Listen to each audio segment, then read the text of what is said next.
I went through so many changes over the next couple of years as a father. I went through the experience of being a divorced dad with my child living locally. So the term visitation that I hear is no longer used, I believe. Okay, good. Yeah, how do you go from being a daddy to, come to visit you? How do you do that? Anyway, so I had to go through the period of having my child live with me. I mean, having my child and my former wife live with me, and then now go through visitation, or the term that they called it at the time. Then after about a year, I became a single dad with my child living way out of state. That I didn't like, but I had to deal with the reality of it. Then I had to deal with my child, coming back to me in the summer and holidays. After that, in 2007, I got to be a daddy again, a full-time daddy again. My child came back to me and was living with me, so I had to be a new dad in a new way. It's one thing to have your child taking her to Chuck E. Cheese, man, having fun, interacting every day. But now you have to get up early in the morning, get her off to school. You have to go to PTA meetings. You have to be involved. You have to do stuff like Girl Scouts. You do all of those things. So it changes everything for you. I went through that phase. Then I went through a dad who found a new love interest, but didn't want to bring a new love interest into my daughter's life because I did not want her to draw close to someone and then have her re-experience a divorce. Not if we break apart, you know what I'm saying, not that if we got married. So though I dated over those few years, I had a lot of, I was very careful with who I brought around my daughter. I had your heart all to myself. But if you get married, what's going to happen is that your heart is going to be divided in two. She gets one half, I get the other half.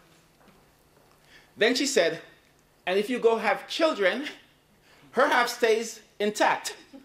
But my half gets smaller and smaller and smaller.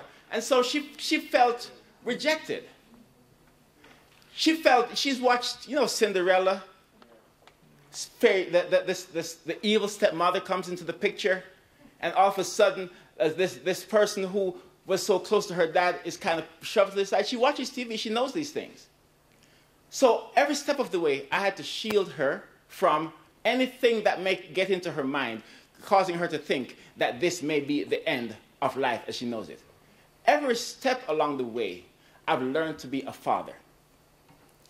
Now, what's happened over the past several months to me is the thrill of a lifetime.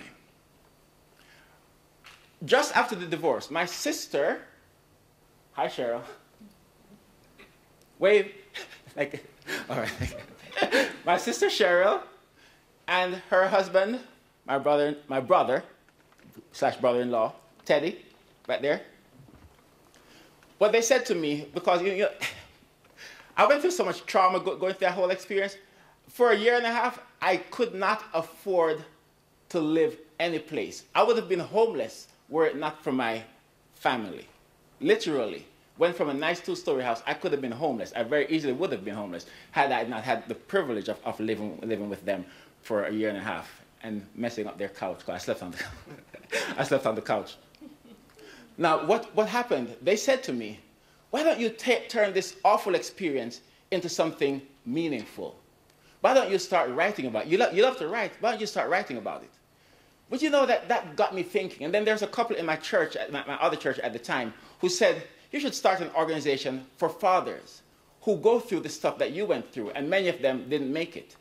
And it was something I said, yes, it's something I'd like to do. But you know what? Over time, life happens. Life goes on. And the last thing I wanted was to start an organization for men talking about an unfair family law system, because I did not want to come across as a bitter guy. Because if you know me, I think I'm an easy, fun-loving teddy bear, right? Right. I think I'm a pretty easygoing guy, and I didn't want to go with that, go through that.